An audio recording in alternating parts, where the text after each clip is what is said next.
মাঝরাতে ঢাকা বিশ্ববিদ্যালয় ও ঢাকা কলেজের শিক্ষার্থীদের মধ্যে ধাওয়া পাল্টা ধাওয়া ও সংঘর্ষের ঘটনা ঘটেছে। এ ঘটনায় সাংবাদিক সহ বেশ কয়েকজন আহত হয়েছেন। রোববার দিবাগত মধ্যরাতে রাজধানীর নীলক্ষেত ও নিউ মার্কেট এলাকায় এই উত্তেজনা শুরু হয়। এ সময় উভয় পক্ষের ইট পাটকেল নিক্ষেপে রণক্ষেত্রে পরিণত হয় পুরো এলাকা। সরজমিনে দেখা যায়, ঘটনাস্থলে উপস্থিত হয়ে পরিস্থিতি শান্ত করার চেষ্টা করছেন ঢাকা বিশ্ববিদ্যালয়ের কেন্দ্রীয় ছাত্র সংসদের ভিপি সাদিক কায়েম সহ ছাত্রনেতারা। পরিস্থিতি নিয়ন্ত্রণে নীলক্ষেত ও নিউ মার্কেট এলাকায় বিপুল সংখ্যক পুলিশ মোতায়েন করা হয়েছে।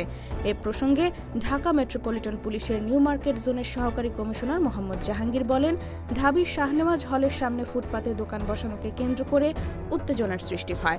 পরে ঢাকা বিশ্ববিদ্যালয় ও ঢাকা কলেজের শিক্ষার্থীদের মধ্যে ধাওয়া পাল্টা ধাওয়ার ঘটনা ঘটে।